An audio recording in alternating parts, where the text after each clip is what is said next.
Minutes.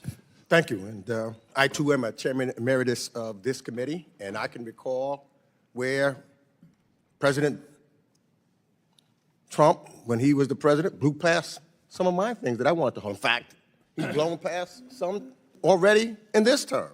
So that's just the will of what presidents do at times in that regards. But in this instance, 93 missions, every one has been closed. Every one. That's not trying to fix something. That's destroying something. But let me just stop there, because one of the reasons why I asked Mr. Nacios to testify here, because he is a lifelong Republican, and he understands the insides and the outsides of running USAID.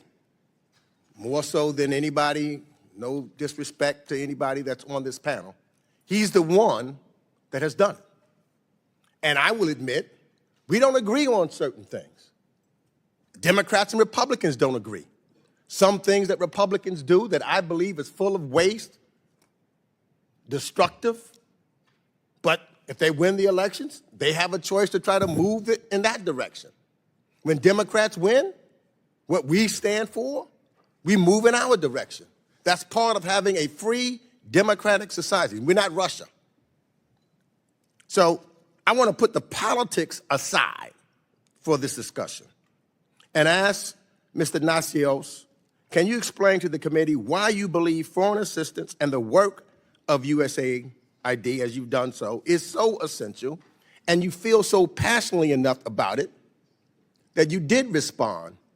Because I've seen administrators, Democrats and Republicans alike, who have worked at USAID alike, come out against closing USAID.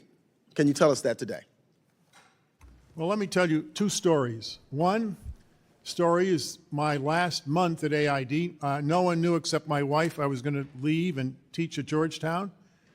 And this was December of 2005. And I always would get a briefing from the director of counterterrorism at the CIA.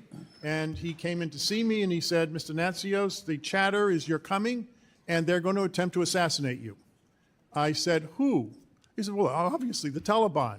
I said, why are they going to assassinate me? Because you're the head of AID. They can't deal with AID. They can deal with the military. They just shoot each other. But they can't build health clinics. We built 400 health clinics. We got the child mortality rates and the maternal mortality rates down by a third. It took 7 years to do that, but we did it very successfully. And we opened schools. We published 90 million textbooks in the schools to get the kids back in school. And the Taliban can't deal with that. They're going to try, and we advise you not to go. I said, well, let me think about that. But if you do go, announce you've arrived as you're stepping on the plane to leave. I said, what? He said, announce when you're stepping on the plane to leave, announce you've arrived. So in other words, they won't know you're there. So I went, I decided to go, and nothing happened, and I did what he suggested. But what I found out was, from talking to the mullahs in the village, the religious leaders who were pro-democracy and pro-America, that the Taliban disregarded the greatest enemy of the Taliban was USAID. You know, in Kosovo, they named their kids USAID.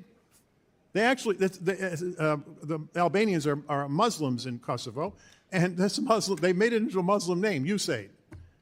If you go to the refugee camps and displaced camps around the world, USAID is the image of the United States. We used to bring 20,000 students to the United States to get their advanced degrees during the Cold War.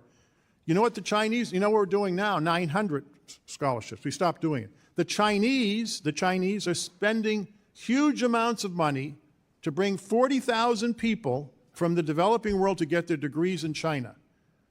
We should be investing in that. We're not. And I think we're falling behind, and we're focused on the wrong things. The amount of DEI stuff. I started going through the RFAs. It's a small percentage. It is not accurate to say that this is, and some of these things that have been shown, those are not AID projects. Those are State Department programs. Why are you blaming AID for what the State Department did? The F office in state controls all this stuff. Now, let me tell you a second story. After the Aceh tsunami, we did a huge response. Aceh is a part of Indonesia which had a Muslim insurgency for many years against the central government. We did a huge response. We put the aid logo on everything. The mission director got carried away, 50,000 stickers, USAID from the American people. Before the Aceh tsunami, bin Laden had a 57% approval rating in Indonesia, the largest Muslim country in the world and a democracy. After it, he collapsed from 57% to 27%. We had a 26% approval rating. We went from 26% to 63%. Now you say, Americans like to be liked. We all like to be liked. But what difference does it make? President Uduono, the president of the country, said, I like President Bush. I like the United States, but it's very hard to work with you because you're so unpopular.